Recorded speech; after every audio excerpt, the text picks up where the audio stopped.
Hello and welcome back to Buddies Without Organs. We have had I suppose we've had a kind of like a short little unofficial hiatus while we all got our lives and brains together a little bit. The weather changed, it wasn't good for any of us, and slowed us all down. But yeah, we are back, and we are better than ever. I am, of course, Sean, and I'm joined by Matt. Hi, Sean. And Corey. Hello. Hello. It is, as ever, absolutely wonderful to see the two of you digitally rendered on my monitor. Yeah. So we are going to be talking about the first section, the first third of Deleuze's book, The Fold, Leibniz and the Baroque. And so we're going to have, as we have done previously, we're going to have sort of like a little pause before we dive into it, where we're going to share our initial impressions, basically.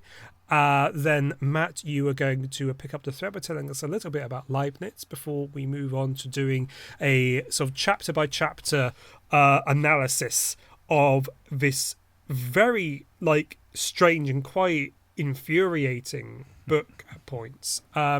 Maybe not infuriating. I think infuriating is maybe the wrong word, but a very, very slippery text. I found it to be. Even then, I'm not sure I want to use the word slippery. Obtuse. No, I'm going to go with obtuse. It's very dense. It's more dense than I think anything else we've read except for the Geology of Morals. It's very dry as well. And I don't think any of the stuff that we've read up until this point has felt dry. Everything's been quite lively and effusive.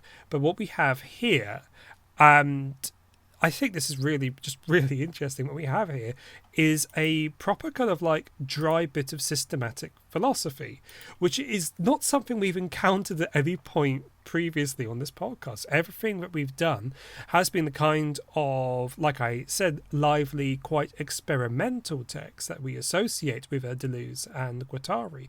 But what we have here is some proper old school philosophy. This is metaphysics. He is laying out a metaphysical system. He is talking about mind-body dualism. He's talking about idealism and so on. And obviously I'll open the floor in a minute for the two of you. But what I liked reading this was precisely that, was this kind of realization that we're dealing with some proper chewy old philosophy. And I, as well as that, what I found interesting was, and I think this is a point I've made before, that Deleuze and the other sort of post-structuralists, inverted commas, obviously, are often kind of associated with being, in the minds of sort of weirdo reactionary types and analytical philosophers, are associated with kind of wreckers of the tradition, wreckers of philosophy and civilization and so on. And with a text like this, it's really interesting to be reminded of how real Deleuze's traditional philosophical credentials were. He was a very, very smart man and an extremely well-read man. And this really comes across with a work like this, where you do just have to kind of bear witness to just sort of the mind at work here, and operating in a way that's a lot more sober than a lot of his other texts that we've encountered have been.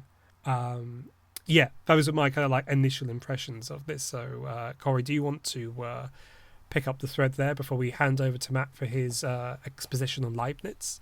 Yeah, so I think you can tell that Deleuze is having fun here because he does have so much knowledge and expertise that he's able to bring to bear. You can tell he's having fun, but that doesn't mean that the text itself is fun to read. With Geology of Morals, that one was dense, but the framing device that was used, the theory fiction kind of framing device that made it entertaining right from the start, and so even if you couldn't really grasp like a section, it still had like a forward momentum, whereas the fold, it's so dense that you just kind of like stop every page and just have to like go back and read it again and see what you can glean from it. So it's difficult, but it's difficult, and I think it rewards the effort that you have to put in to get there. But yes, it needs that effort. Yeah, actually, it's probably worth just like mentioning briefly what this book is about, which I don't think we've done yet. But yes. Matt, actually, do you want to summarize, like, just like explain what this book is about very briefly before we hand over to you? I'm not even sure if I'd be able to actually. Just read the back cover. Yeah, actually, like genuinely, I might have like. to. I'll sort it. I will. You know what? I'm gonna. Yeah, go for it, because I feel like my inability to is actually kind of chimes with my sort of sense of it and kind of what I want to say. But if you have a go, and then I'll kind of divulge on why I think why I find that really difficult. But yeah, please. Right. So just reading from the back. In The Fold, Gilles Deleuze argues that Leibniz's writings constitute the grounding elements of a Baroque philosophy and of theories for analysing contemporary arts and science. A model for expression in contemporary aesthetics, the concept of the monad is viewed in terms of folds of space, movement and time. Similarly, the world is interpreted as a body of infinite folds and surfaces that twist and weave through compressed time and space. According to Deleuze, Leibniz also anticipates contemporary views of event and history as multifaceted combinations of signs in motion and of the modern subject as nomadic, always in the process of becoming. So, yeah, there you go. We can stop recording now. I mean, yeah. I guess I felt totally kneecapped by this. I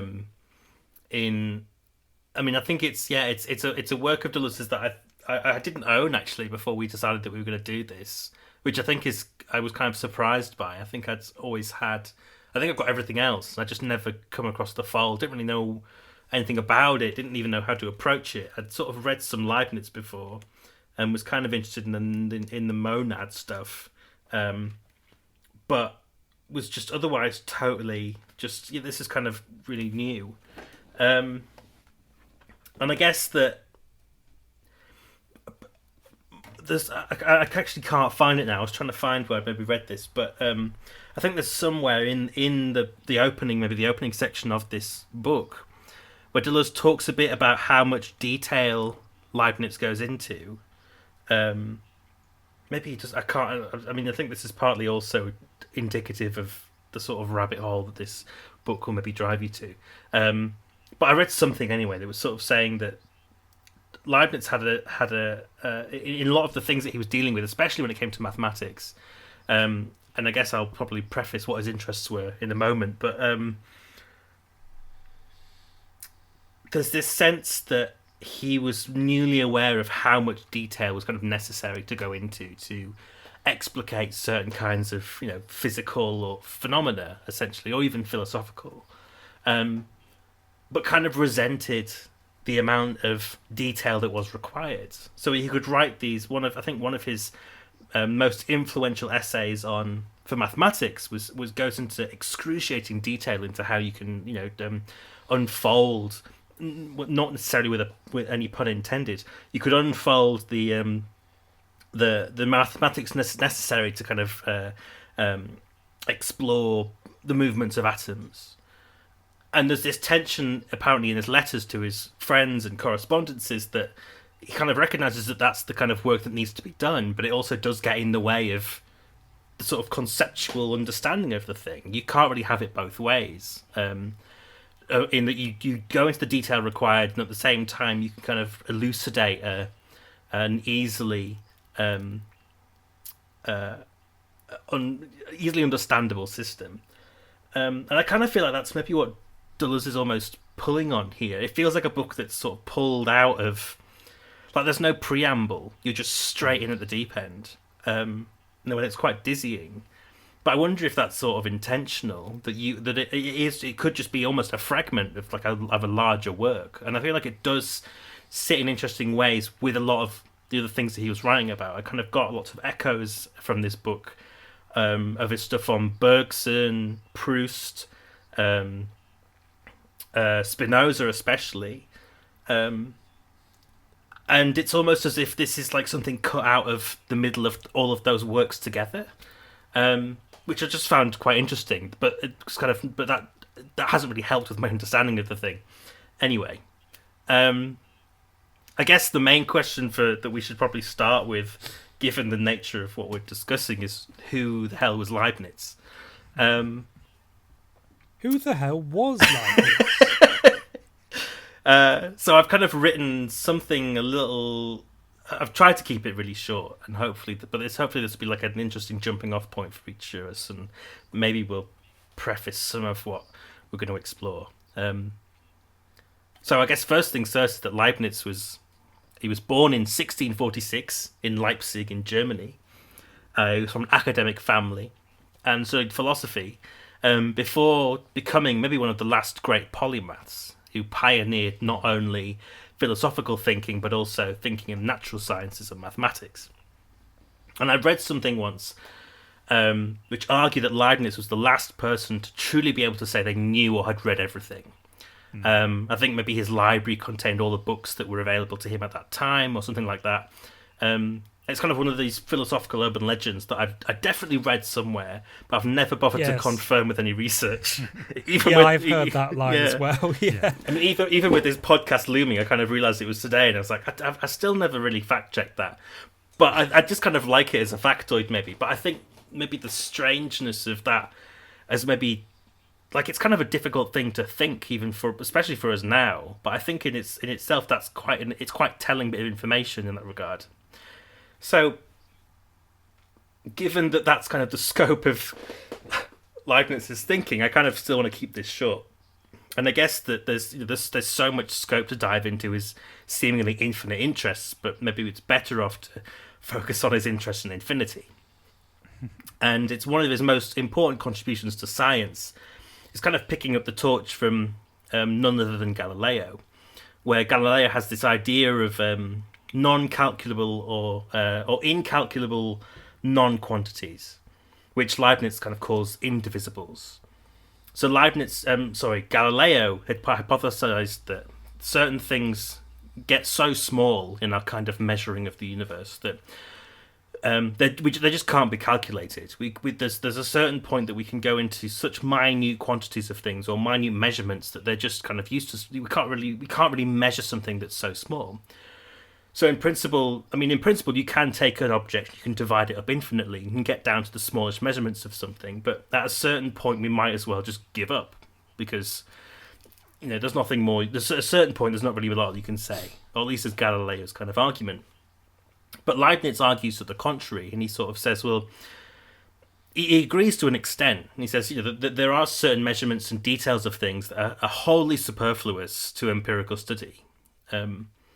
But he also argued that at a certain point, mathematics can take over. So in doing so, we kind of maybe move into abstraction, and essentially we start talking about kind of the unreal qualities of things, or quantities of things rather, which are only really capable of discussing analogously or maybe metaphorically or whatever, because they're so far outside of human perception. But if the numbers do add up, then we can use those kinds of mathematical understandings to produce real scientific data. And Leibniz is kind of one of the first people to really push for that as an understanding of things, which we kind of do take for granted now. And what I think is interesting about that is that that it's worth noting that Leibniz was a contemporary of Isaac Newton, and the various advances and discoveries that are made in physics at that time were they were world changing. But Leibniz was actually quite critical of Newton. Many of Newton's laws, for instance, are kind of understood empirically. When we think of Newton, we think of the apple falling on his head and that kind of empirical observation that inspires his theory of gravity. But the real innovation, it maybe, is that what he helped bring into popular consciousness, along with Kant's transcendental philosophy, is that we can find a way to talk about things that we could not empirically observe. just because we can't see and empirically observe something doesn't mean it doesn't exist.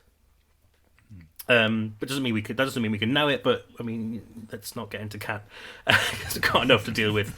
But anyway, so Leibniz basically finds Newton's theory a bit wishy-washy. He didn't really challenge the theory of gravity as such, but he instead argued that Newton's development of the theory relied too heavily on ancient philosophy. So Leibniz's contribution to this debate, and perhaps the central development of his time, was that physics couldn't account, just because physics, when physics couldn't account for something empirically, like the precise nature of gravity, as what Kant might have called a noumenal force, we could instead rely on mathematics. And so this is hugely important for Leibniz, but it was a position that he had to ferociously defend, because at his time, most academics still relied on the insights of the ancient Greeks and took much of what they said as gospel.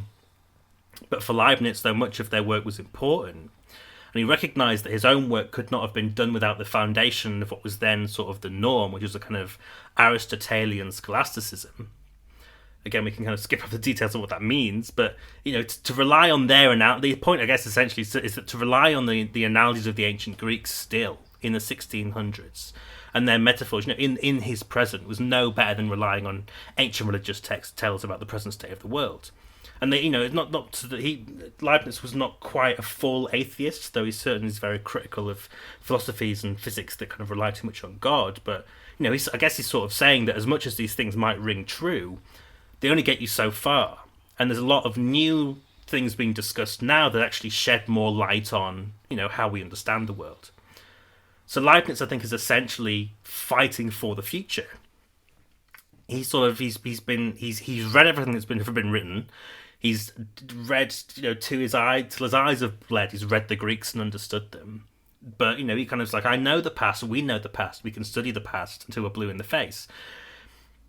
But if we don't update our understanding and utilise the latest scientific discoveries in our continuing investigations of their foundational questions, then we kind of end up forsaking ourselves. And this is how he begins this letter that I found, I was reading today, where he argues against, the title is Against Barbaric Physics. He writes that it is unfortunately our destiny that, because of a certain aversion towards light, people love to be returned to darkness. So we find comfort in past theories, if only because new ones scare us. And Leibniz theories may well have unnerved his contemporaries in that regard.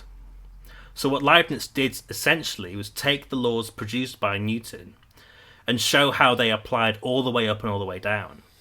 That we might look at, and kind of, I guess taking away this kind of wishy-washiness that is just saying that there is a force that does these things. And it's like, well, how can we measure that force?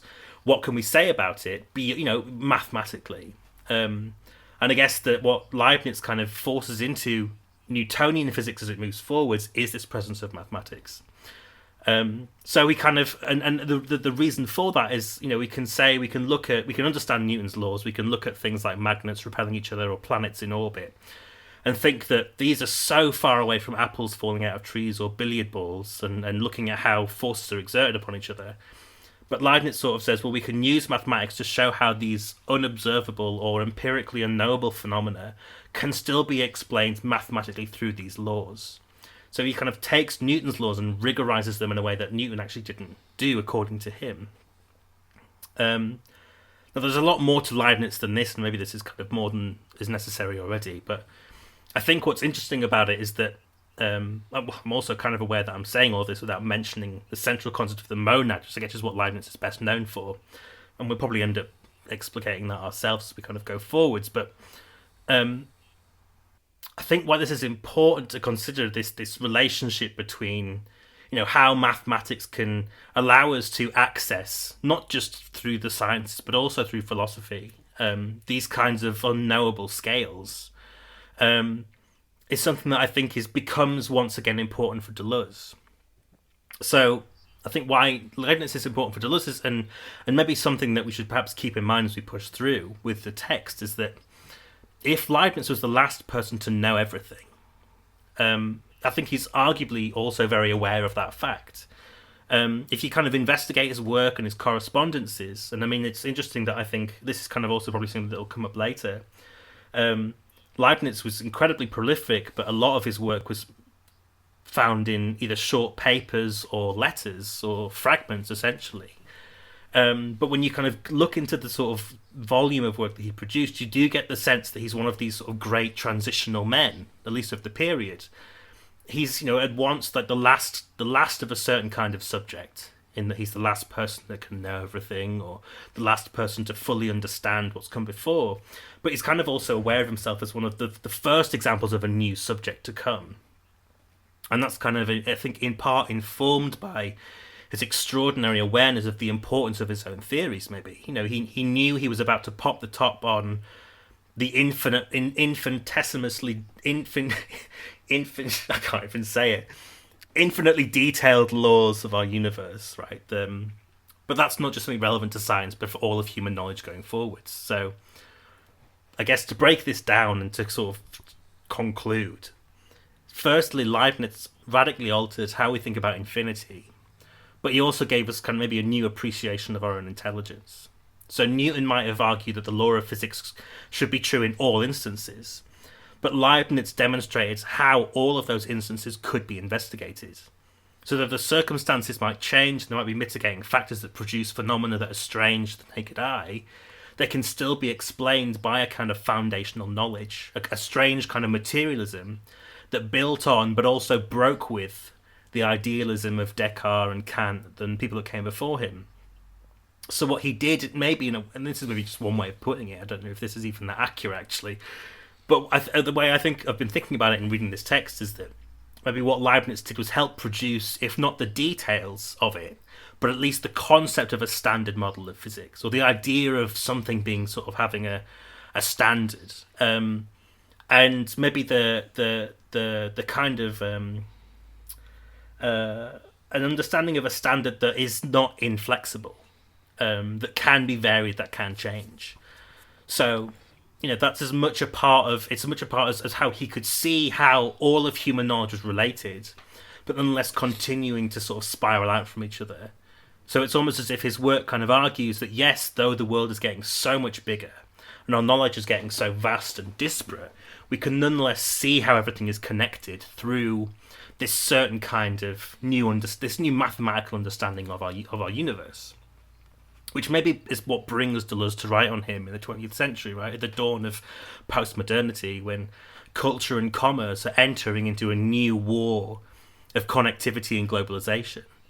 So it might be worth noting that, but I mean, I think to talk about Leibniz in that context's pretty weird, but I think that's maybe why this book's so weird, because I think it's worth noting, as is probably always the case with any book that Deleuze writes on someone else, Deleuze's Leibniz is in true Deleuzean form a bit of a bastard child. That he sees he breaks with a lot of the focal points that Leibniz has in ways that are quite blasphemous, even contradictory. But he maybe shows that the Baroque of Leibniz's time is no less relevant to us today, and perhaps even more horrifying than it maybe was in the 1600s. But hopefully that's...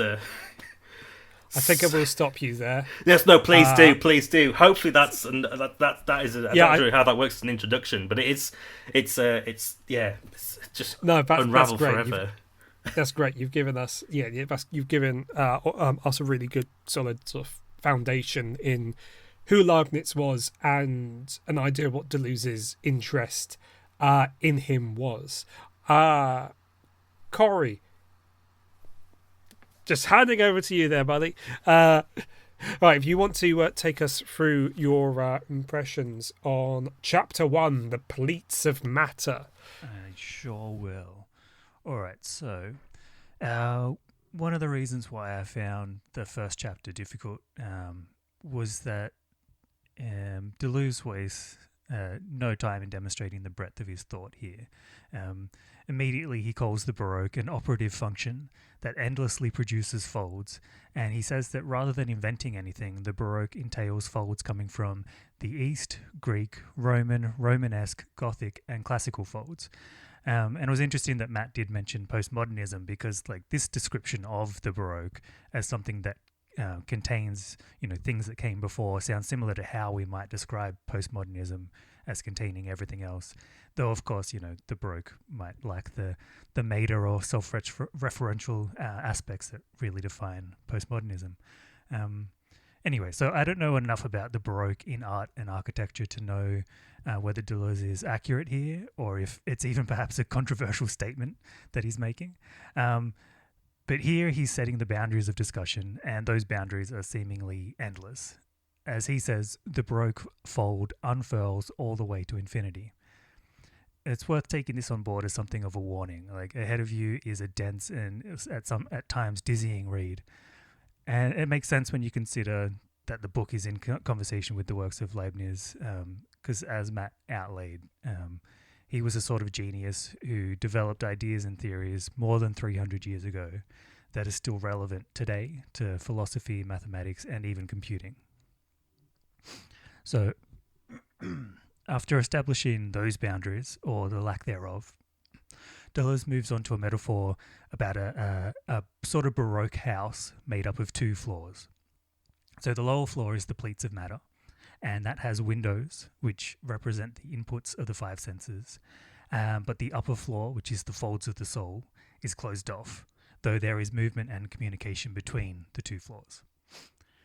So he says the lower floor is where matter is amassed and organized, and the upper floor is where the soul sings of the glory of God inasmuch as it follows its own folds, but without succeeding in entirely developing them, since this communication stretches out indefinitely. Now, the notion of of a soul needing to follow its own folds is reminiscent to me of the lines of flight that we discussed previously with on the superiority of Anglo-American literature, and in particular the part about like that process having to stretch out indefinitely speaks to me of the idea of becoming, that becoming being a process which is or should be ongoing indefinitely. So already I'm making connections and I'm folding this chapter in with some of the other works we've discussed, but that's just an effort to kind of grasp at some sort of meaning. I know that I'm struggling when I can't help but wonder exactly what Deleuze means by matter here. Like when he discusses the house and the communication between the upper and lower floors, he could easily be discussing the human, the way the physical and the spiritual influence and interact with one another. But because we're talking about Leibniz and mathematics, in the next paragraph, Deleuze is talking about the curvilinear movement of the universe, because of course he is. I think the important idea to take out of the section where Deleuze kind of goes between the Baroque house and an almost cosmic perspective is summed up in a quote from Leibniz. He says, "The division of the continuous must not be taken as of sand dividing into grains, but as that of a sheet of paper in folds, in such a way that an infinite number of folds can be produced, some smaller than others, but without the body ever dissolving into points or minima." So later, particularly when we're talking about monads, we could quite easily slip into a modern scientific mode of atomistic thinking. So I think it's worth keeping in mind that we aren't concerned here with discrete atoms. We're talking about the folds within and between matter. Deleuze says, "The unit of matter, the smallest element of the labyrinth, is the fold." And I quite like that idea. If you're thinking about a labyrinth, the fold isn't actually a part of the maze in the same way that the walls are. The fold is instead the relationship between the walls themselves. The fold is the smallest element of the labyrinth because it's the metadata that defines the shape of the labyrinth. Now, perhaps as digital natives, we're in a better position to grasp the idea of the fold because we're already intimately familiar with that sort of relationship between a physical and a non, in the way that our digital lives are overlaid on and intersect with our physical lives. Or to put it in terms of this book, the way they're enfolded together. All right, so from there we're moving on to a section that pits organic matter against inorganic matter. Organic matter is defined by internal folds, while inorganic matter is worked upon by exterior forces. So here I can only guess that he's talking about the development of organic matter, as in growth and change, because sadly we're not immune to external forces, and your organic matter is going to find itself quite severely folded if you get hit by a truck, or if you maybe slam your hand in a car door. Sorry, Matt, but the example was right. It's an important distinction to make. Like, inorganic matter is worked on by, say, like wind, water, tools, chemical reactions, the slow movements of time. But organic matter is a machine made up of self-replicating and self-perpetuating machines, which is like the cells of the body. So on the distinction between the two types of matter, Deleuze says, our mechanisms are in fact organized into parts that are not in themselves machines, while the organism is infinitely machines, a machine whose every part or piece is a machine. So by mechanisms, I think he's meaning, actual industrial machines, and then he's referring to the body as a collection of machines. So inorganic mechanisms can move between one level and the other only with external interference. So inorganic matter can be folded, but it cannot fold itself, whereas a living organism has an internal destiny that makes it move from fold to fold, or that makes machines from machines all the way to infinity. So his use of infinity can't really be read as literal, but rather potential. And with this section in particular, I'd be interested to see how like people who've kind of work and think in the space of object-oriented ontology might respond. So if any listeners have recommendations or thoughts, please get in touch. I've done a bit of reading, and I quite like what I've seen. All right, anyway, I'm coming near the end here. So Deleuze continues to develop this line of thinking, and he posits that instead of unfolding its parts to infinity, organic matter unfolds according to the development of its species. He uses the example of the fly. The first fly contains the seeds of all flies to come, each being called in its turn to unfold its own parts at the right time. And this is another one I like. He uses the example of the butterfly, which is folded into the caterpillar that will soon unfold. So he's talking about living processes, or what Leibniz called plastic forces, as being the folds taking place within organic matter. In this same paragraph, because it's a long one, and it's one that kept on grabbing me no matter how badly I tried to move past it, he quotes Leibniz saying, "Each portion of matter may be conceived as a garden full of plants and as a pond full of fish, but every branch of each plant, every member of each animal, and every drop of their liquid parts is in itself likewise a similar garden or pond." Now, I highlighted this because to me it sounds like a description of, say, like environmental systems right down to the level of microbial biomes. And that's something that like science today is still kind of getting to grips with. And it just kind of points out to me the level to which Leibniz was a thinker outside of time. Now, Deleuze rounds out chapter 1 with some interesting points about the souls of animals and the souls of matter. But I'm going to just leave it here and leave those folds of the soul to Matt. I think it's me taking the folds of the soul, isn't it? It is. Yes. Though I do have a question I kind of want to throw out to you both, actually, coming off the back of that. Because I think it's really important that you draw out that question of what matter is. Because, I mean, my own interpretation of that was sort of coming from... I mean, it's kind of when I was looking into Leibniz himself, and he has this... So much of his metaphysics is predicated on this idea of a substance, which I think is something that Aristotle talks about substances. Or maybe even... I think loads of people do. I think Spinoza does as well. But I mean, the one thing that I kind of got from reading some primers on Leibniz is that he didn't really seem to know what a substance was. He just kind of knew that it was like the key to it, like a true philosophy. But I guess it's interesting that you sort of say too that it's not atoms.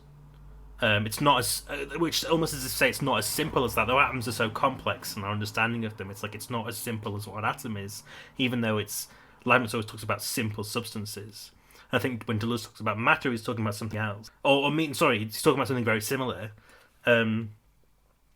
But that kind of blew my mind in a way of like trying to think what, as if to say, like matter is what is physically there, but also is matter what thoughts are too, in a way, like, or what the soul is. The soul, these things, these incorporeal things, are just as material in a kind of weird philosophical way. So I don't know. I was kind of wondering if either of you had more sort of thoughts on what the hell that's about.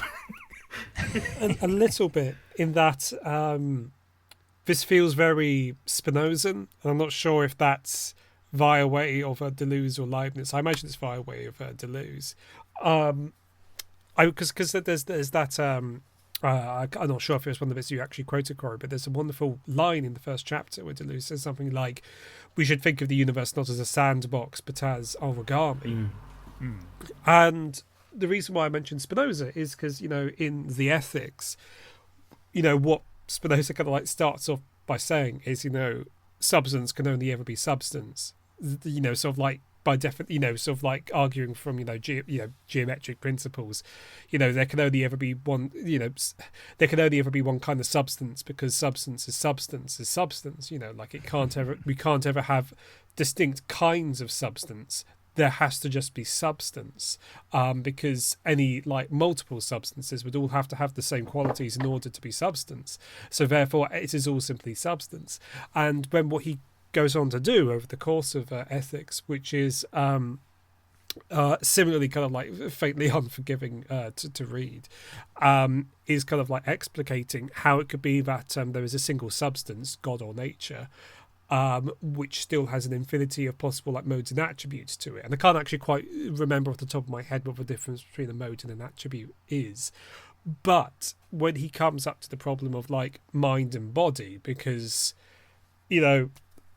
body is body, but then, mind clearly is something different to body, even though it's obviously related to body. It clearly is distinct in some fashion, and that is one of the great interminable problems of philosophy, the problem of the relationship between mind and body. And Spinoza's answer is that as there can only ever be one substance, we have to understand body as a particular mode that substance can possess, and mind as being a particular mode that it can possess as well.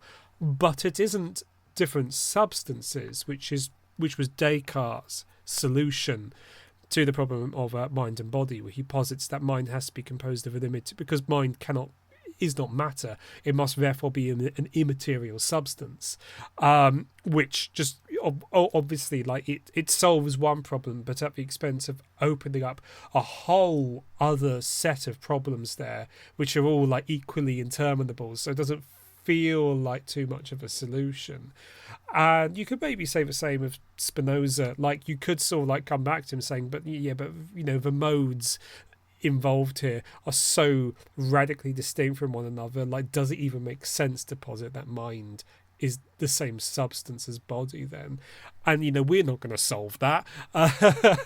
But that's what this reminded me of. I think that must, and although I to my embarrassment, haven't read it. I was given as a present a book about Leibniz and Spinoza called The Courtier and the Heretic, which might present some answers. But I think, if I remember correctly, what I've read in the blurb of that is like it indicates that like Leibniz, he was aware of Spinoza, and he like was interested in him, even though Spinoza was obviously persona non grata across like basically all of Europe, because he was regarded by both the Jews and the Christians as a heretic for his pantheism.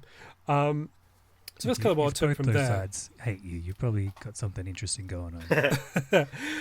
And that's kind of what I took from there.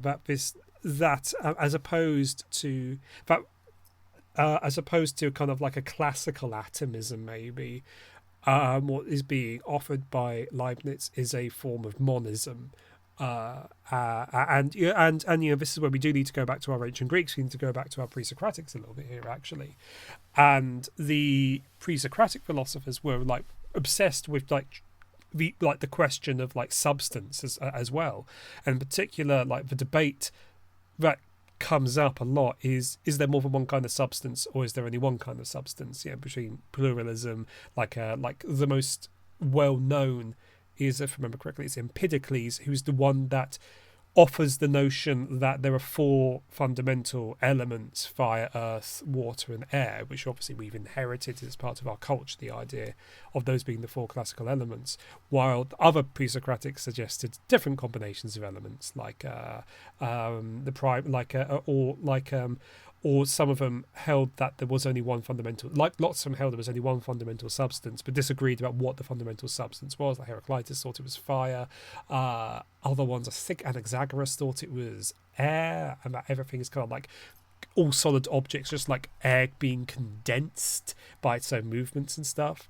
But you do get the atomists as well, like Democritus, and then you had the Roman atomists like Lucretius, who posited there was an infinity of substances of which were indestructible atoms. That's where the word atom comes from, a word meaning indestructibility, which go through, which are infinitely variable from one another in terms of their shape, and combine in infinite varieties of greater shapes, which is how we have the plurality of forms in the universe and how we have the universe itself, and so on. So I think what's happening here is, like I said, at the beginning, that Deleuze is doing metaphysics here, and he is, via way of Leibniz, positing a form of, and via way of Spinoza, though he doesn't mention Spinoza in this text, at least not up until this point, he's offering a form of substance monism as a metaphysical basis for what the world is, and all of the things in it, including atoms. He's not denying atomic theory,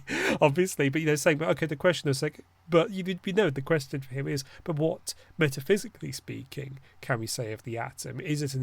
Can we say there is an infinity of atomic substances? He's saying no, there is a single substance with which exists as an infinity of folds, and the most fundamental fold at all being the atom or the subatomic particle. Oh god, my nose is running today, dear. I think it's terrible hay fever. But yeah, the listeners didn't need to know that, but now we do. But yeah, and yeah, this reminds me a little bit. This is quite fanciful, and I sincerely doubt that Deleuze has this in mind here, but it does remind me a little bit of string theory. The one of these more speculative forms of physics, suggesting that maybe the fundamental unit of the universe is a vibrating string of is a one-dimensional vibrating string, rather than a point. But theoretical physics is theoretical physics. Like I'm not going to speculate on that, but it's quite a nice, obvious resonance. The diagrams in this book are very stringy. There's lots of there be strings, yeah. But like what you said about string theory, it is like an interesting thing about reading this book is, like if you don't know off the top of your head where the scientific consensus was when Leibniz was writing, and what we had or hadn't discovered yet when Deleuze was writing, it's like you have to wonder how much of it is just like our modern knowledge that you're putting onto the text, and how much of it was actually known by the authors. I'm sure, with more research you could figure that out, but like Leibniz in particular, some of the stuff that he is talking about is incredible. Like it's still relevant today, and it just like every time I come across something like that, I'm just like, fuck this guy. I think he's too smart. I think that's kind of the thing that maybe we could throw in, because that's the sort of research I almost got totally tripped up by earlier today. I got totally obsessed with trying to figure out that what Leibniz thought differed from what we think today, but was different from what we think at the time. But I think I kind of wanted to say that there's this really nice. I was gonna hold it up to the camera, but it's kind of irrelevant to our viewers. When we sort of put in the idea of doing this episode, I picked up there's this Hackett publishing collection of Leibniz's philosophical essays, which is pretty. It doesn't look extensive. It's quite a nicely sized book, but there's so much in there. And towards the end, it includes a bunch of sort of commentary and essays, and he does have an essay on Spinoza, where Leibniz kind of is quite explicitly. Well, maybe I'll read a little bit of it out, which might say something to your thoughts, Sean. There was a sort of another little bit section from another essay that I kind of referenced in the introduction called "Against Barbaric Physics" that maybe it'll join the two together. But it's interesting because, yeah, Leibniz says of Spinoza, he's quite critical of Spinoza. If only... Like, it's interesting that you sort of... I'm curious also to read that book, The Heretic and the... Is it The Heretic and the Courtesan, did you say? The Courtier and the Heretic. Because Leibniz seems to be almost quite heretical himself. He sort of seems to be that... He's even more of an atheist almost than Spinoza is kind of being accused of. Because his central critique of... his central critique of Spinoza is that he gives too much agency to God. That God, common nature, is like a single thing. I think Leibniz is more of the impression that we should do away with God and it's just nature. Maybe, I don't know. He kind of writes that... let me read this out just quickly. What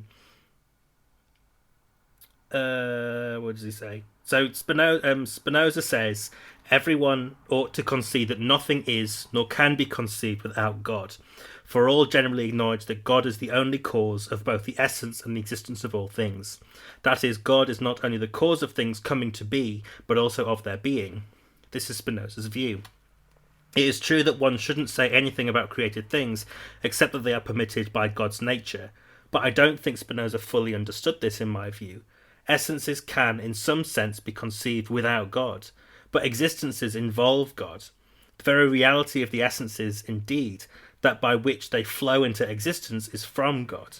The essences of things are co-eternal with God, and the very essence of God comprehends all other essences, to the extent that God cannot perfectly be conceived without them. But existence is inconceivable without God, who is the ultimate reason for things. Which is pretty dense. But I guess that kind of... I guess what it kind of unfolds into later when he's kind of talking about barbaric physics is that I think what he doesn't like about Spinoza is that Spinoza argues that God is a cause. I think maybe like... I think this maybe there's this when he's sort of talking about causes and reasons, God being the reason for nature. I feel like reason and cause are very distinct for him. And there's this sense where his main critique of the Greeks, like he doesn't sort of denounce the fact that, you know, maybe it seems quite silly to us now, maybe, and maybe just getting a bit silly at his time of talking about like these elemental, the fundamental elements or substances, be that water, fire, air, etc. He kind of acknowledges that there's you know, you can see where there's probably some truth to it. We are trying to find that simple substance. But the issue I think that he says is that the problem is when we treat those things like little gods, whether they're souls or spirits. It's when you assign those things agency by saying that fire is the cause of things or water is the cause of things. Substances aren't causes as far as he's concerned. Like, which isn't to say that they're in like substances inert, but that's kind of where Newton comes in. So it's like there is one substance, but there's also one force. We think about it's not like there's one force that attracts things, one force that repels things, whatever. It's all the same thing. I guess it's that movement out from what we understand now as the Big Bang, maybe, or whatever. Like that, there is one force that reacts differently with different objects. Which sounds weird, but maybe that's like I think that's probably how we understand. I mean, my science is terrible, but like I guess if you know, yeah, it will kind of what you were saying too, right, Corey? Like the it doesn't whether you're trapping something in a car door or you're an exploding supernova in outer space. The force of the force that kind of is spread out from those two events is the same force. It's just at different scales or different circumstances, right? Like, and I think that's kind of what he's saying. Like that there is one substance, there's one force, and we can't really. I mean, again, pre-Big Bang, but I think he's sort of saying that we can't intuit like a single originary event from which everything happens or unfolds. Like everything is already folded within each other, and everything's reacting. It's just a substance and force constantly in a kind of dance with each other that's never ending.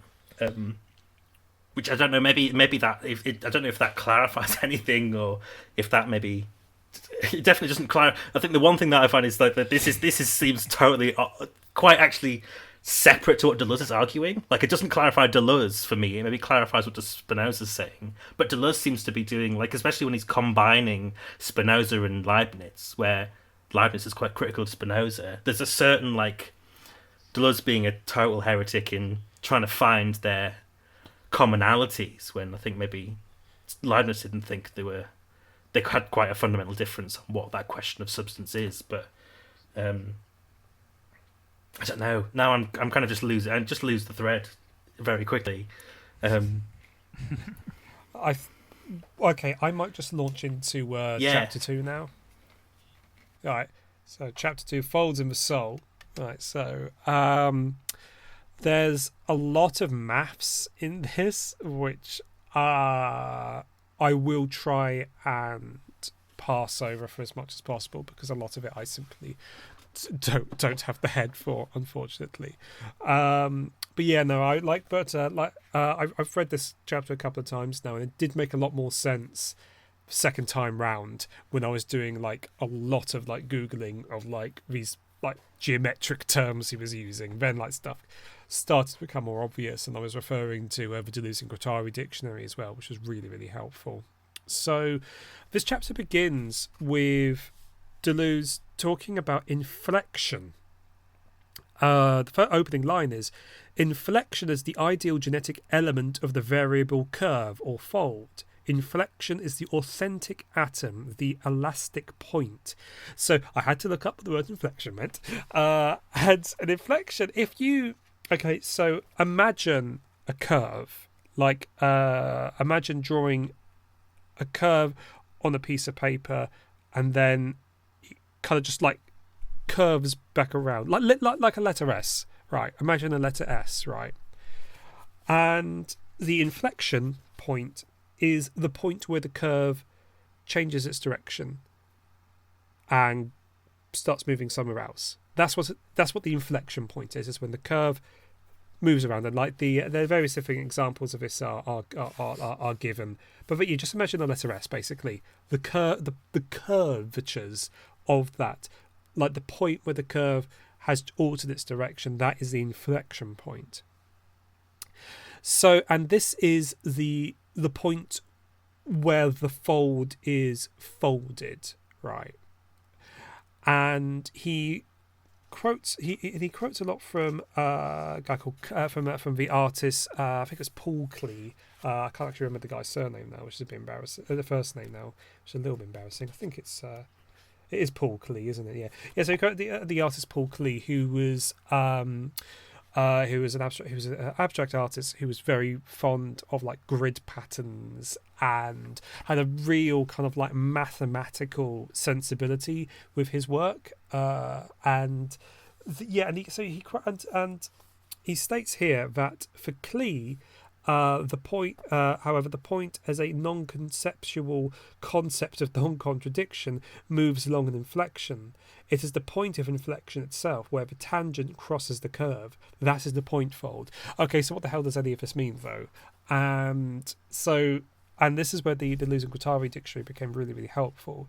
And the suggestion there is that what the inflection point is it is differentiation. It is the point of difference qua difference, because and this goes back to what we were talking about earlier with substance monism. The question that arises is how do things differ if there's only one substance? And for the answer being offered here is the point is the inflection as the point of difference itself. The point where the fold folds, where the curve curves, that is difference itself. That is that is the differentiation between different things, that they fold, that they curve out of, but still forever within the greater curves and the greater folds of the fold itself, of the great infinite series of folds. And so that these folds are the points of difference that differentiate any such thing from one another at all. So this obviously is reminiscent of, and we will have to read it at some point, of the stuff in difference and repetition. The question of, why is it that philosophy has prioritized identity over difference, and so on. So what is being expressed here in this language about inflection points and folds and curvature is differentiation. Is the differentiation between things. I'm going to read a passage here. Bernard Cash defines inflection, or the point of inflection, as an intrinsic singularity. Contrary to extrinsic singularities, maximum and minimum, it does not refer to coordinates. It is neither high nor low, neither right nor left, neither regression nor progression. It corresponds to what Leibniz calls an ambiguous sign. It is weightless. Even the vectors of concavity still have nothing to do with a vector of gravity, since the axes of the curve that they are determining oscillate around it. Thus inflection is the pure event of the line or of the point, the virtual, ideality par excellence. It will take place following the axes of the coordinates, but for now it is not yet in the world. It is the world itself, or rather its beginning, as Klee used to say, a site of cosmogenesis, a non-dimensional point between dimensions. So obviously this is still, we're 2 pages into this, so this is obviously still very, very strange and opaque. But yeah, this is where we kind of like, close reading is really rewarded here. So the inflection, the actual fold of the fold point itself, like imagining a piece of fabric that you were pinching, the point of the pinch almost does not refer to any actual point or curve itself, so to speak. It is rather like the condition of the curve as such. It is the condition of the fold, is the condition of differentiation, of coming into being at all, of beings at all. And this sounds ever so slightly Heideggerian. Our boy Martin do be making an appearance later on in here. So then there is some complicated stuff I didn't quite understand about the Cash's 3 transformations of the inflection, which I'm just going to rattle through because I didn't get them. I'm sorry, I just don't understand what he was talking about here. I got my GCSE, my C in GCSE maths. That's all I ever needed. But you have the vectorial inflection, which is the symmetrical turning point of, for example, the Gothic arch, which is identified with the moving body. There is the projective inflection, the projection on external space of internal spaces defined by hidden parameters and variables of singularities of potential, sort of the morphology of living matter, the influence of change, and kind of like the movement outwards. And then we get infinite variation, the image of the spiral, the vortex, which is kind of like total variability, total fluctuation, like but continuous with itself. So I'm not going to although reading through my notes again now, this actually was chiming with the stuff that you were talking about, Corey, like the distinction between like inorganic and organic matter. So I kind of suspect that's maybe what's going on there, with the vectorial referring to just sort of like the movements, like kind of almost the blind movements of inorganic matter, and the projective referring to the self-unfolding of organic matter as it projects itself outwards. With this notion of infinite variation, that only makes sense to me as thinking about the totality of things, as the universal itself, understood as a fold continuously unfolding itself, spiraling outwards endlessly, but always following the same, like as a spiral, but I understand it. A spiral is a shape that or is a figure which has no beginning or end. It's more kind of like a ceaseless movement, ever outward and also ever inward, but always following the same formula of expansion or contraction, so to speak.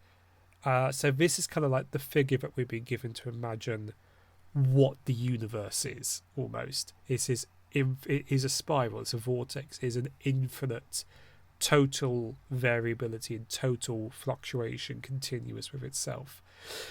So we're going to have to blow my nose again, aren't we?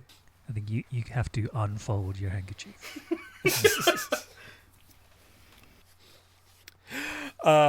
Right. So, okay, the picture of the universe that Deleuze is presenting us is one built upon variations which are continuous while also being infinitely variable. And instead of the fixed atom, the genetic point of things is taken to be the inflection, the non-dimensional point where the curvature differentiates itself into a new curve, continuous and yet distinct. And the distinction, the differentiation, is real and occurs at the non-dimensional point of genesis itself. Are you with me so far? So instead of the classical distinction between matter and form, where we would imagine the matter, the substance of a thing, and then the form imposed upon it, which is the Aristotelian conception of how it is that we come to define things. Instead of that, we have more this image of an infinite line being drawn into infinite curves that are constantly fluctuating and moving. And this takes us to a point where I'm going to have to just read a long section out here, unfortunately, of which sums up a lot of what's been said before. And so this is I'm just going to go from the top. This new object, and by this I understand Deleuze to mean the objective beings of the world, essentially. This new object we can call objectile. As Bernard Cash has demonstrated, this is a very modern conception of the technological object. It refers neither to the beginnings of the industrial era, nor to the idea of the standard, but still upheld a semblance of essence and imposed the law of constancy, the object produced by and for the masses, but to our current state of things, where fluctuation of the norm replaces the permanence of a law, where the object assumes a place in a continuum by variation, where industrial automation or serial machineries replace stamped forms. The new status of the object no longer refers its condition to a spatial mould, in other words to a relation of form-matter, but to a temporal modulation that implies as much the beginnings of a continuous variation of matter as a continuous development of form. In modulation, a pause never intervenes to withdrawal from the mould, because the circulation of the source of energy amounts to a permanent withdrawal. A modulator is a continuous temporal mould. Moulding amounts to modulating in a definitive way. Modulating is moulding in a continuous and perpetually variable fashion. So again, instead of a universe of fixed substances, now we have this image of a universe of modulation and fluctuation within itself, of the you can almost imagine this as like the different musical notes that a string can produce depending on where it's pinched and where its vibrations are kind of like contracted into, and how this is again a single substance which is able to unfold itself into an infinity of possible curves and folds, an infinity of possible differences within itself. And this means that everything has to be comprehended not as objects upon which a stamp of form has been affixed to it by God, but rather as particular folds and curves which are chiming a particular note right now, but haven't always chimed that and won't always chime that.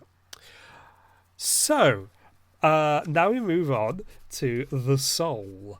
Which is not something I thought we would ever be talking about on here, but at least what Deleuze is calling the soul. He states here, if the status of the object is profoundly changed, so also is that of the subject. We move from inflection or from variable curvature to vectors of curvature that go in the direction of concavity.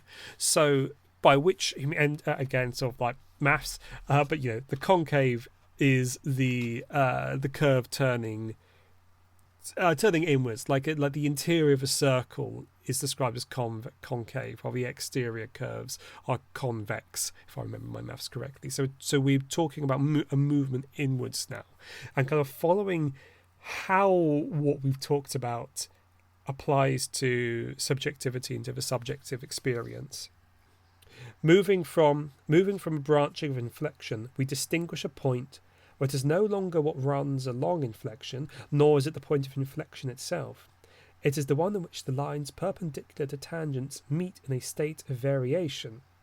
It is not exactly a point, but a place, a position, a site, a linear focus, a line emanating from lines. To the degree it represents variations or inflections, it can be called point of view.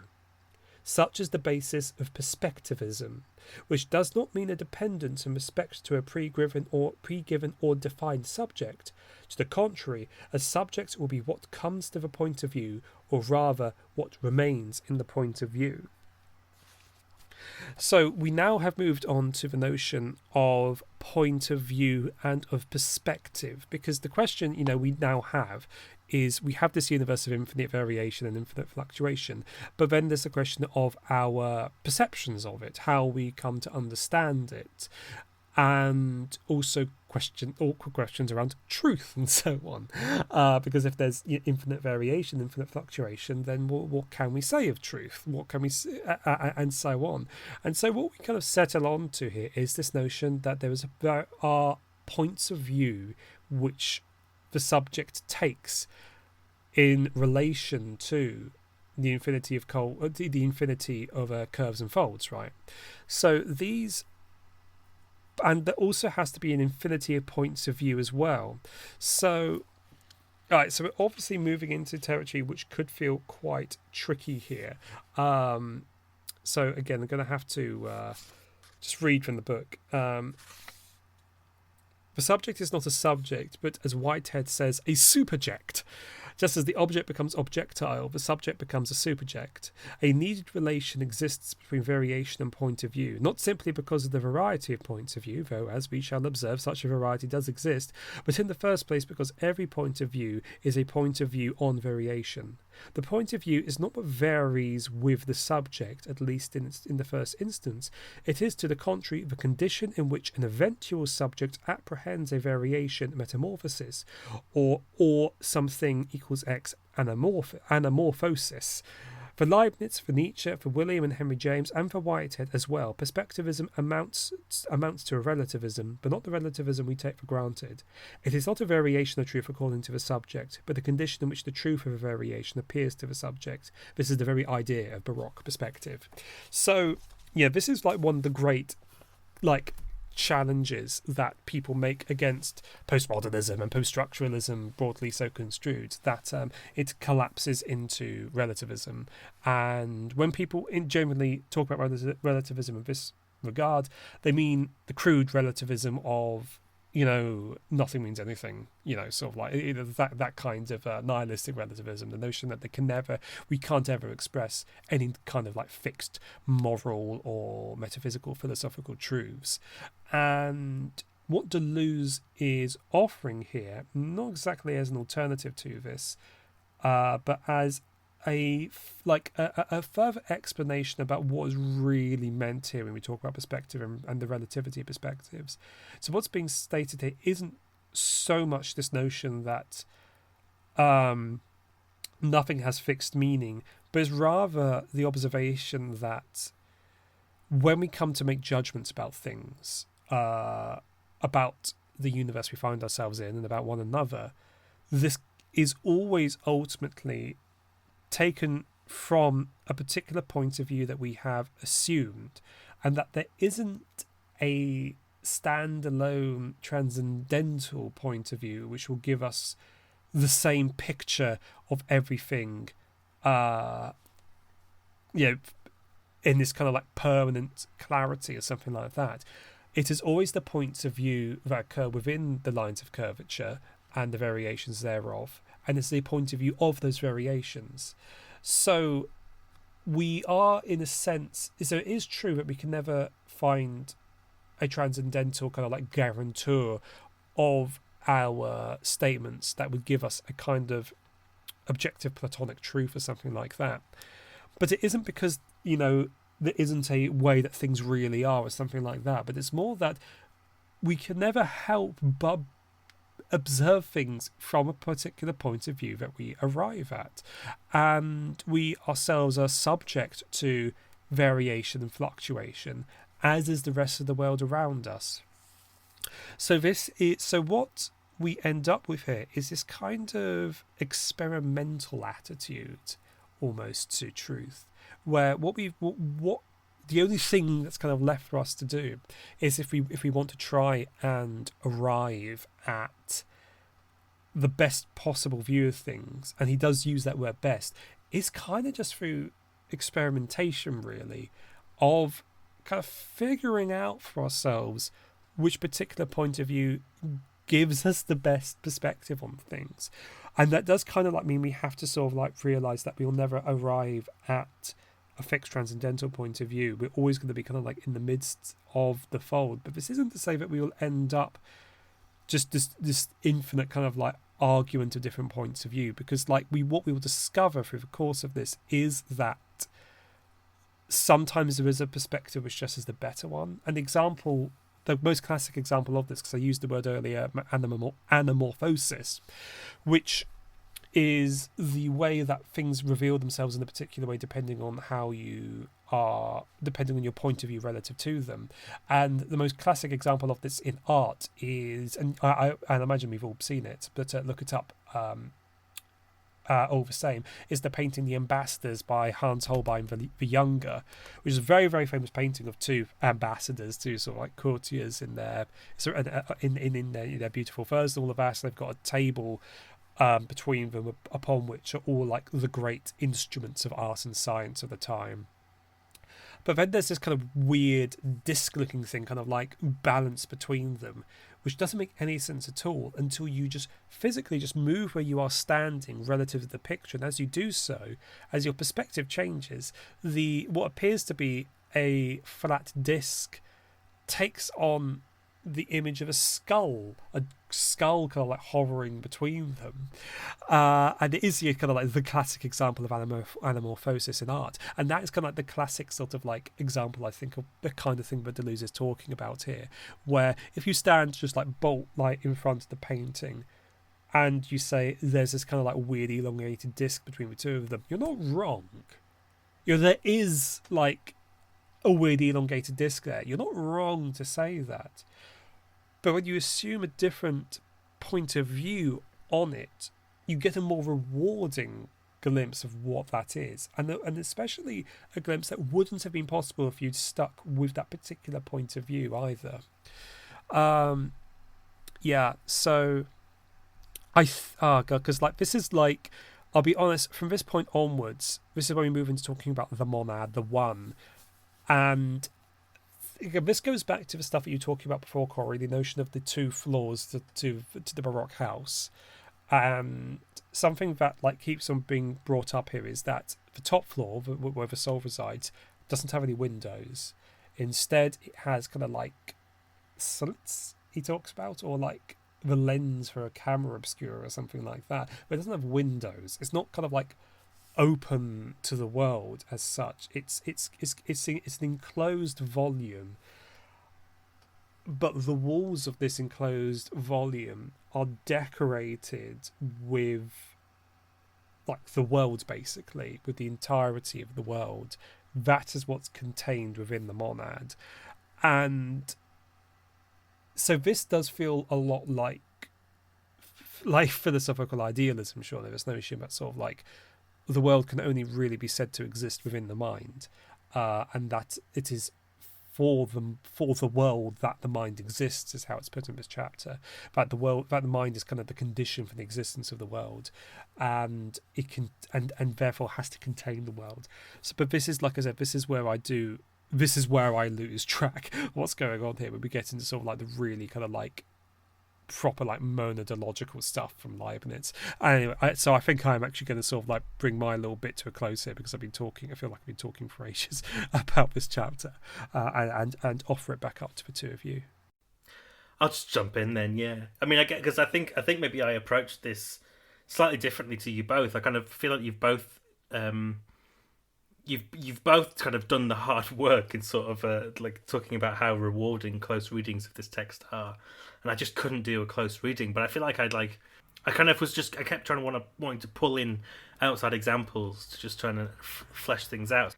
So yeah, I wanted to talk a bit about a few different artworks that I think relate to this chapter, and for ease of access and reference, they are all available via the Baroque Wikipedia page. If you go to wikipedia.org/wiki/Baroque, there are 4 works of art that are all nice big pictures are featured on that page. But I guess maybe jumping off from where you left off, Sean, on the monad, I really enjoyed this one section where, in the following chapter titled "What is Baroque?", Deleuze talks about Leibniz and Mallarmé. I don't really know Mallarmé that well. I know he's referenced a lot by Deleuze, and a lot of Deleuzians kind of draw on his work, but kind of really aware that he's a sort of very particular French poet, a bit like Paul Celan, to the extent that I feel like reading him in English is just kind of besides the point. You're just missing everything. It doesn't really work outside of it doesn't really work in translation. But anyway, there's this really nice bit where Deleuze says that it is well known that the total book is as much Leibniz's dream as it is Mallarmé's, even though they never stopped working in fragments. Our error is in believing that they did not succeed in their wishes. They made this unique book perfectly, the book of monads, in letters and little circumstantial pieces that could sustain as many dispersions as combinations. The monad is the book or the reading room. And it's that sort of final sentence which I think there's a nice little diagram towards the end of the previous chapter where it's like this sphere. It's on the very last page of the chapter, The Folds in the Soul, and it's this sort of sphere. It's a perfect circle that is the world, and then this weird little, just like it's like a sun flare almost. Is what it looks like to me anyway. That he sort of draws as monads. But I really like the idea that the monad is the book or the reading room, as if that's kind of like another way of saying like God, common nature. The monad is kind of both. It is the totality of the book, and it is everything that kind of went into it. I think you can't really separate the two if they are one substance. The kind of, which I think maybe is what he sort of explores in the chapter that you read, Sean, where he sort of talks about the object and the subject. Like, what's that line that he says that I really liked? I sort of pulled it out. If the status of the object is profoundly changed, then also is that of the subject. Which I feel like is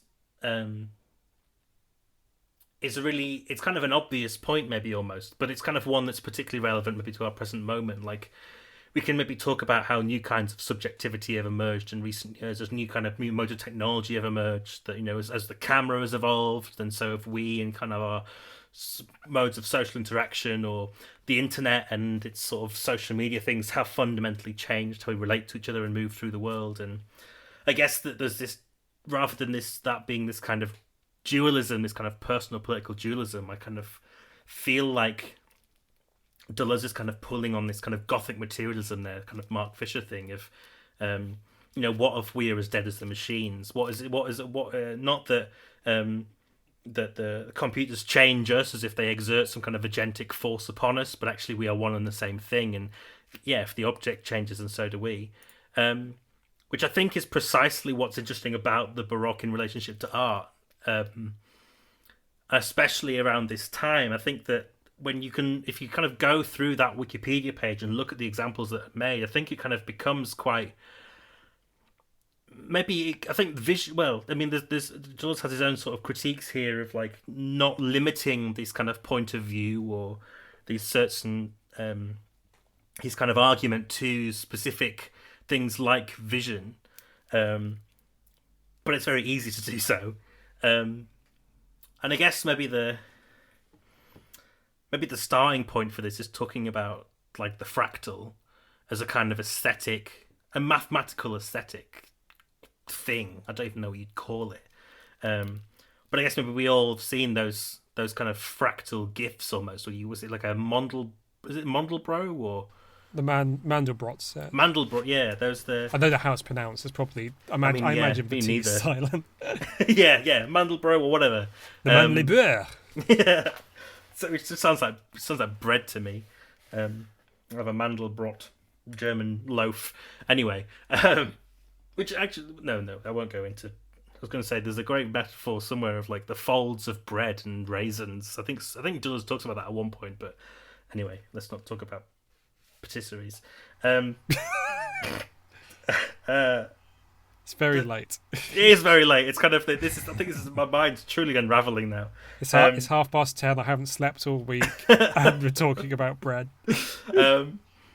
So Matt. If you say what you want to say about fractals, I want to talk a little bit about perspective and painting.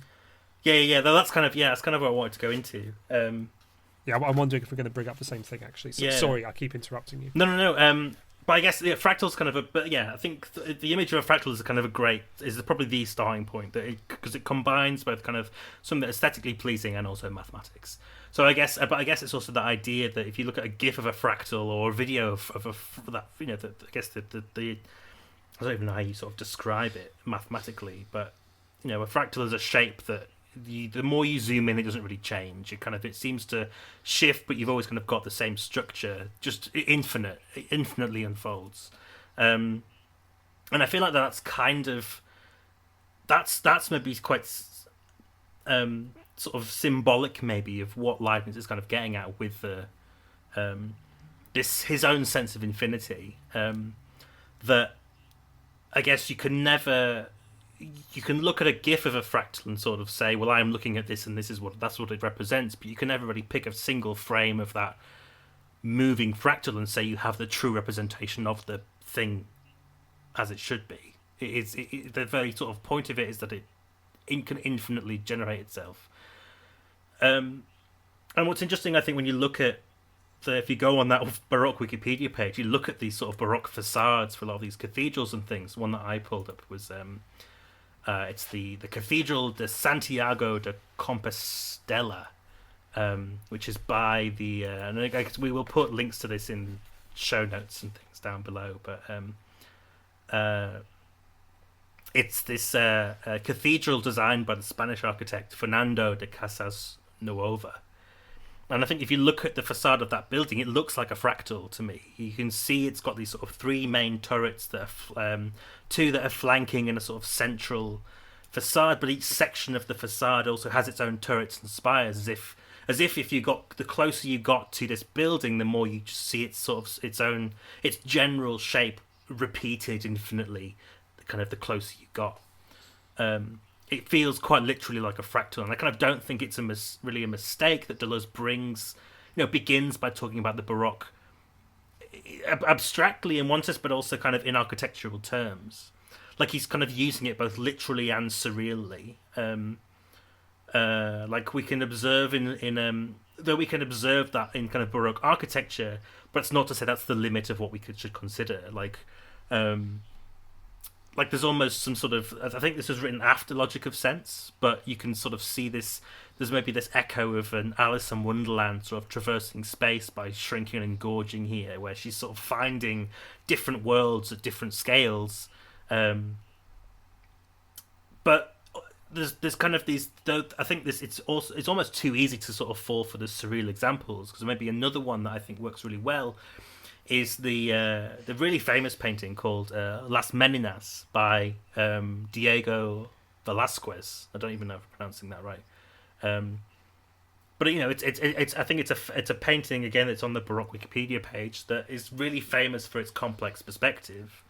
To look at it, I guess it kind of brings up that same question that we've been kind of exploring implicitly of how much we can realistically project our modern understanding of the world back onto Leibniz. But what's kind of, I think, so strange and so enthralling about a lot of this kind of Baroque thought or Baroque art is that it does seem to almost contain, it almost feels anachronistic, and that it seems to present the world in a way that we now take for granted, but at that time must have been pretty mind-boggling. So you look at a painting like the Las Meninas, and you see that it's, you can see the painter painting the picture we're looking at as if he's kind of looking in a wall-to-ceiling mirror. There's these various ladies in waiting alongside him and a dog, who are gazing at us again, like sort of looking straight into this, almost like a camera lens, as if it's it's almost photorealistic. Though we're talking before. Maybe it was used. I don't know if a camera obscura. I know that Deleuze mentions camera obscuras in here, and so does Leibniz. But I don't know if that was used in the making of that painting. Either way, it kind of does have a photographic quality. But you can also, there's a man at the back of the room who's kind of walking up a staircase, sort of outside of the room, but nevertheless kind of looking in at us, who's also sort of in focus. And then sort of at the back in the sort of shadows, there's nonetheless other paintings that look, though they're kind of murky and you can't really make anything out, it doesn't really, they still feel realistic. They look like paintings within paintings, nonetheless cast in shadow. And I think that there's a weird experience when you actually, the more you think about and look at that painting, it sort of becomes, it's not an M.C. Escher painting, but it nonetheless feels like a kind of trick on the mind. It's got this, it's an example of a kind of perspective where you are seeing everything all the time, which I think is kind of where I almost would, like, I interpreted it differently to what you were saying, Sean, using the example of the, I can't remember the name of it now, the ambassadors. Yeah. Where you kind of can see two different viewpoints allow you to see different sort of aspects of the painting, where almost like I think the what's so characteristically Baroque about the Velázquez painting is that you see kind of all perspectives at the same time. Like you're seeing something, you can see it all in a way that it sort of fades into your vision. But when you think about how the human eye works, how we look at a scene and we even without really, I think I've seen this before where like you have scientific representations of what human vision looks like. It's very much focused to a point and then the outer edges blur. We don't really see that in ourselves because the brain sort of uses it differently, but we don't see everything before us in the same sort of depth of clarity. Velázquez in this painting does. And so it kind of goes beyond, though it looks very photoreal, it goes beyond human perception precisely because of that, in that sense, right? It's not a single perspective, but a collage of focal points, as it were. So it kind of captures a kind of impossible depth the human eye never could. And that's kind of culturally normalized in the 20th century, precisely when Deleuze is writing this. But for the time was probably, just as surreal as the ambassador's painting in a way, if just less. I don't know. I guess it's that kind of tension is something I find really interesting, and I guess it's maybe interesting to maybe note that the Las Meninas, I think, according to the Wikipedia page, is one of the most discussed and analysed paintings in art history. So even beyond the field, beyond the canvas. It's a kind of intellectual fractal in the way that this is a singular painterly perspective can nonetheless multiply infinite art historical points of view. Yes, absolutely, and yeah, because like this was indeed the painting that I was going to talk about as I was expecting, and yeah, and to go back a little bit to perspectivism and to point of view, that's like what this painting really emphasizes when you examine it is it forces you to consider your own point of view, because there's a sense in which the point of view is the subject of the painting as such, because and I'm expecting that our listeners will have looked it up as we've been talking about it. But yeah, especially if they're driving. But what you have in this painting, and you described it already, Matt. But just to go back over that a little bit, is it is a painting of a painting being painted, but the subject of the painting being painted is not the subject of this painting. So, like, compositionally speaking, the subject of the painting is the little girl is the princess, Las Meninas, kind of like in the middle of the image, who is like looking at us somewhat not nervously, but kind of cautiously, a little bit suspiciously. And when you look above her head, and there's a mirror there, and you see reflected in it a man and a woman who presumably who are the subjects of the painting being painted, and presumably this is, you know, sort of like their royalty or aristocrats, and this is their daughter who they're kind of like encouraging to come in and be painted with them, and she's sort of not having any of this, as looking at us a little bit suspiciously. But then you realise as you're looking at this painting that all the eyes in this painting are looking at you, the person standing outside of the frame, looking at it. So it is this uncanny moment where you feel like you are in the painting itself. You're trapped in the painting, and this is, oh god, how does this relate to what we've been talking about? I'm so tired. But this goes back to this notion about these notions about point of view and perspective, and also for this suggestion that like the point of view is somehow also the genesis of the world in a way, because there is no world without mind because there was mind exists for the world, so there's a sense to which, you know, the painting is almost generated by our perspective of it. But this is, you know, the perfect Deleuzian painting, isn't it? You know, sort of the this kind of uncanny quality to it, of you feeling like you're almost like tumbling into it, and also the figure of the little girl, because, you know, we as you mentioned already, Matt, The Logic of Sense, which was his I think it was his. It was the book he wrote after Difference and Repetition, which deals a lot with Alice in Wonderland, and the notion of the figure of the little girl comes up a lot in Deleuze's writing, and it is Alice as the archetypal little girl, as the person who undergoes like all of these processes of becoming on her journey through the imaginative, totally contingent world of Wonderland. And so we have kind of like the little girl looking at us cautiously, as if she's saying, I don't want to be frozen in place with you in the painting. You know, it's almost as if she's sort of turning away, and she has, you know, the handmaidens are there trying to encourage her to remain in place while she wants to go on her own to like journeys of becoming.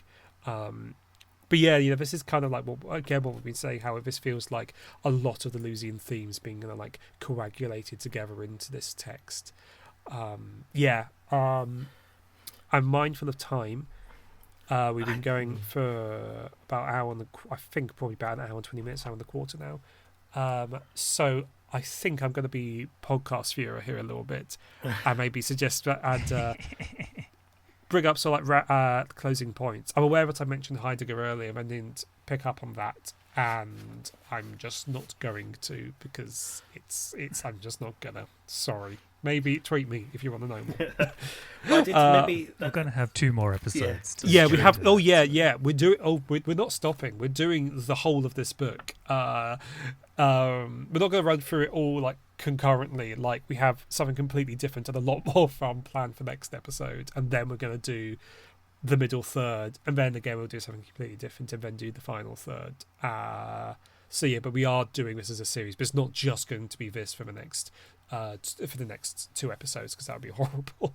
But okay, our brains need a break. Right. I did want to just, if I could briefly, I had a concluding point, just to at least bring this third chapter back to the start, because I feel like as much as Meninas is kind of a nice example, I kind of think there's a better one, at least for maybe clarifying some of what Deleuze is doing in the first 2 chapters, which is kind of recommending listeners, I'm already thinking about the visual, listeners go and look at some of the sculptures of Bernini, which is also on that page, but particularly there's like the Ecstasy of Saint Teresa, which is kind of one of those classic Baroque sculptures. But I think what's interesting about it, and maybe which at least just close the circle if there is one in this episode, is that I think what's interesting about Bernini is that his sort of party trick is literally dramatizing pleats of matter.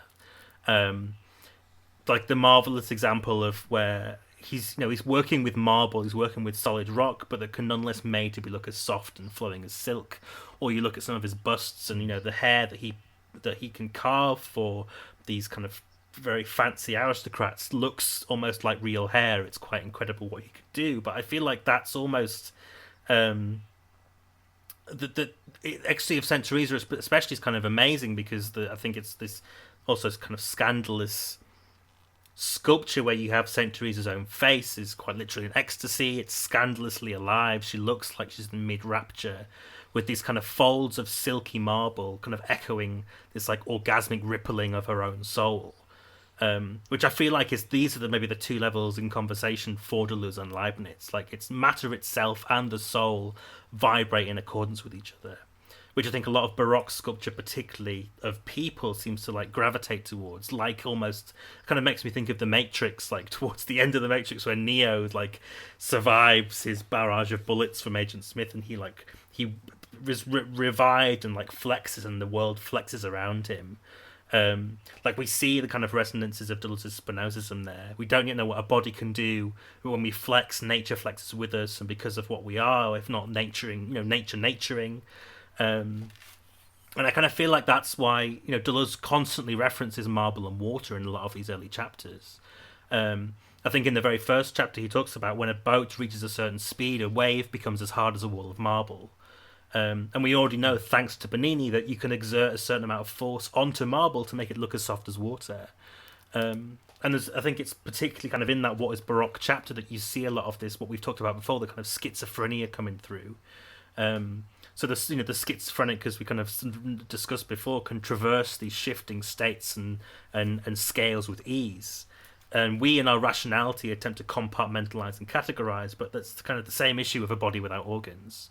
I think what Deleuze is kind of gesturing towards here, and maybe will unfold in later chapters, is like, if not a body without organs, then what is a fold without forms? And that maybe I feel like that's where this kind of discussion of the Baroque's kind of going, which leads into his discussion of the Gothic in Francis Bacon, and maybe that's something that we discuss in a future episode. But there's a kind of, just as a final, maybe this as a final recommendation for any readers that are particularly interested in the visual arts thing. I do know that Eric Allier is particularly interesting for reading Deleuze and his relationship to painting. I think I didn't read any of him for this, but I imagine there'll be loads there that kind of expands on that in way more detail. Great. Well, thank you for those closing remarks, Matt. Corey, anything from you?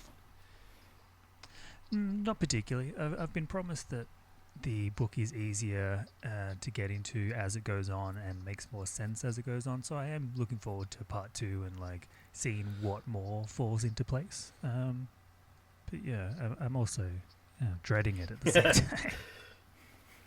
It's going to be this is going to be this is a book that puts hairs in your chest, isn't it? This is going to be it's going to be a really interesting journey, though. I'm very glad we're embarking on sort of a proper kind of like slow close reading of this text as well. So as I already said, our next episode will not be more of the fold. We are going to do something else for our next episode, and then we're going to return to this. And yes, so as ever, please let us know on Twitter or via email or anything like that. So if you enjoyed this format, if you liked us doing this kind of like, because I'm aware that this has been quite like an explicatory episode. We have just been kind of like just talking about what the text says. So hopefully that's been interesting and illuminating for you, listener. Just like let us know if you've enjoyed it, and we can try and take on whatever notes that you give us, or ignore them entirely, possibly. I don't know. You can find me on Twitter at Hauntonaut. Corey, where can people find you? I'm on Twitter at CJ White. And Matt, where can people find you? I'm on Twitter and just about everywhere else as Xenogothic. Xenogothic. Xeno with an X. Right. Okay. Good. Yes. Good. Thank you for joining us. I hope that all of your unfoldings go according to plan,